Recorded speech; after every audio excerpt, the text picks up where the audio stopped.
자, 오늘의 시사 평론, 대한민국의 시사 레이더 리엘 파트너스의 이승기 변호사와 함께합니다.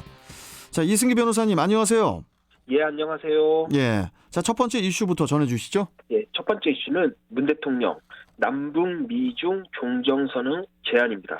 그러니까 현실화 가능성까지. 예. 자, 문재인 대통령이 현지 시간으로 지난 21일 미국 뉴욕에서 열린 유엔 총회 기조연설에서 한반도 종전선언을 제안을 했어요. 예, 문 대통령은 이 종정선언이야말로 이 한반도에서 하해와 협력의 새로운 질서를 만드는 중요한 출발점이 될 것이다 라면서 이 남북 미 3자 또는 남북 미중 4자가 모여 이 한반도에서의 전쟁이 종료되었음을 함께 선언하길 제안한다라고 했습니다. 이번 그 종전선언이 벌써 세 번째 아닙니까? 예, 지난 2018년과 2020년 유엔 총회에 이어 이번이 세 번째입니다.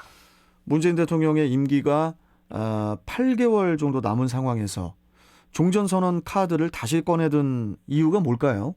사실 현 상황을 보면 이 남북 관계가 교착에 빠져 있다는 게 이 미국 바이든 행정부가 출범한 뒤에 이 비핵화를 우선으로 한 경제 제재 완화를 내세우면서 이 북한과의 이 대화 채널이 사실상 단절된 상태입니다. 예. 특히 취임 직후 이 자국 내 코로나19 사태 해결부터 중국과의 세계 패권 경쟁, 그리고 최근 아프간 철군까지 쭉 이어지면서 상대적으로 이 단기간에 해결이 어려운 이 북한 문제에 집중을 할 이 심적 또 시간적 여력이 이제 부족하지 않았나 이렇게 생각이 되는데요. 예. 그에 반해 문재인 정부는 취임 초 이 김정은 북한 국무위원장과 정상회담을 하고 또 비록 성과는 없었지만 미국 트럼프 당시 대통령과 이제는 김정은 위원장 간 하노이 회담을 할 정도로 이 대북 문제에 정말 큰 공을 들였습니다. 예. 어쩌면 문재인 정부의 가장 큰 업적이 될 뻔한 이 대북 문제가 성과는커녕 오히려 개성 연락사무소 이제 폭파부터 우리 공무원 사살 사건까지 과거보다 더 후퇴하고 있다는 불안감이 있었을 건데요. 그렇다 보니 이 한반도 비핵화의 동력이 끊어지지 않도록 이 이해 당사자인 북한과 미국, 중국에게 신뢰 구축을 촉구하는 그런 의미로 이번 종전선언이 있지 않았나 이렇게 생각이 됩니다. 자, 그런데 2018년에 그 4.27 판문점 선언 그리고 이제 6.12 싱가포르 북미 합의를 통해서 종전선언 약속을 했지 않습니까? 예. 아직 이행이 안 된 거죠, 이게? 예, 맞습니다. 예.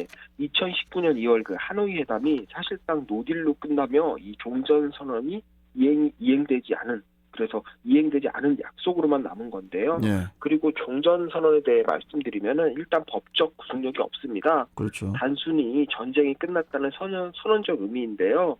이 남북 관계는 지난 1953년 이 정전협정을 통해 전쟁은 일단 중단이 됐지만 아직 영구적 평화 정착을 위한 평화협정 단계까지는 가지 못했습니다. 예. 만약 종전선언이 이루어진다면 평화협정으로 가는 디딤돌이 될 수 있다는 점에서 우리 정부가 계속 의지를 갖고 추진할 수밖에 없는 거고요. 그리고 우리와 미국 그리고 북한과 중국 간에는 서로 이제는 동맹 관계인데 혈맹이라고 하죠.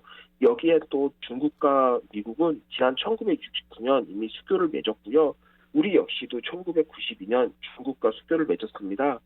지금 현재 이제 북한과 미국만이 수교 없이 적대 관계로 남아 있는 건데요. 예. 만약 종전선언이 이루어진다면 북미 수교도 가능하다라는 겁니다. 그러면은 문 대통령의 그 종전선언이 현실적으로 실현될 가능성은 어떻게 보십니까? 사실 저는 이제 쉽지 않다고 보는데요. 미국이 선 비핵화 후 제재 완화 이런 입장이 확고한 상황에서 종전선언을 한다 해서 그 북한이 원하는 바를 들어줄 수가 없는 상황입니다.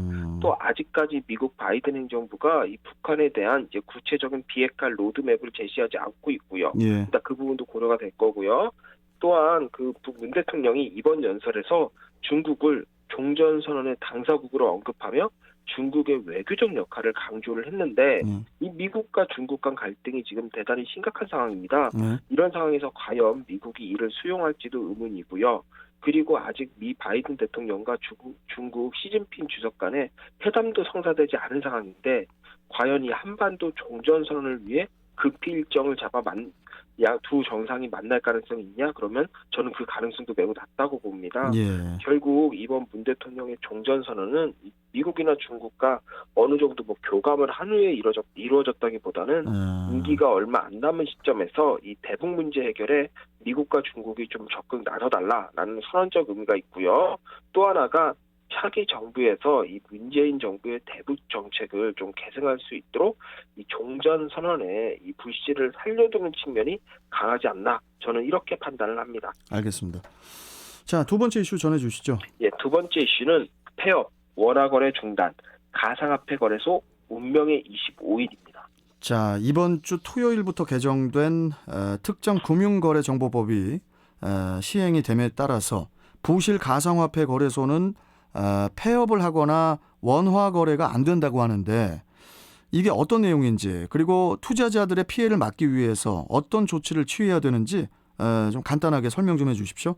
예, 현재 이제 국내에 있는 가상자산 거래소가 한 60여 개 정도 이릅니다. 그런데 25일 이후에도 이 거래소가 이제 정상적으로 영업을 하려면 두 가지 핵심 조건을 갖춰야 합니다. 먼저 첫 번째 조건은 정보 보호에 문제가 없다는 증명서인 ISMS 인증을 받아야 되는데요. 현재까지 이 인증을 받은 곳은 24개 거래소입니다. 그래서 이 24곳의 거래소는 원화로 가상자산을 사고 파는 이 원화 마켓을 문을 닫아야 하는, 이제 한마디로 원화 거래가 중단되는 겁니다. 한마디로 여기까지만 받았기 때문에 다만 원화가 아닌 코인 간 거래가 가능한 이 코인 마켓은 그대로 운영이 가능한데요. 뭐 비트코인으로 다른 가상화폐를 거래할 수 있는 여기까지는 가능한 겁니다. 만약 해당 거래소가 원화 마켓에서만 거래가 가능한 가상자산을 갖고 있다면 이 법 시행 후에는 모두 날릴 수가 있으니 그 전에 현금화하거나 이 비트코인으로 교환해 이제 코인 마켓으로 옮기는 식으로 자산을 지킬 수 있습니다. 그리고 두 번째 조건이 바로 은행 실명 계좌 확보인데요. 여기까지 모두 충족한 거래소는 딱 4곳입니다. 근데 이 4곳은 기존처럼 원화 마켓과 코인 마켓 모두 운영할 수 있으니까 25일 이후에도 달라질 건 전혀 없는 겁니다. 자, 그러면은 지금의 이 두 가지 조건을 하나도 만족 못한 나머지 거래소에 투자한 투자자들은 투자금 전체를 잃게 된다는 겁니까? 예, 25일 0시부터 아마 서비스를 중단할 가능성이 높은데요. 그때까지 별다른 조치를 취하지 않으면 다 잃게 될 가능성이 매우 높습니다.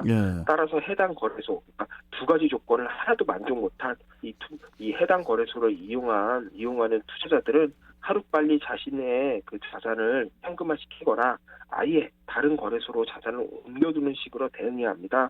그런데 이 부분은 이전부터 계속 뉴스나 방송에서 계속 이야기가 나왔고 또 코인 시장에서도 널리 퍼진 얘기니까 저는 뭐 긍정적으로 생각해서 대부분 미리 자산보호 조치를 취했을 걸로 저는 생각을 하는데요. 뭐 그렇게 되면은 대규모 가상화폐 손실 사태는 일어나지 않을 것으로 이렇게 생각을 하는데, 혹시 몰라서 다시 한번 강조를 드리는 바입니다. 피해를 입는 투자자들이 없어야 할 텐데 다들 좀 확인을 좀 해야 될 것 같네요. 투자하신 분들은.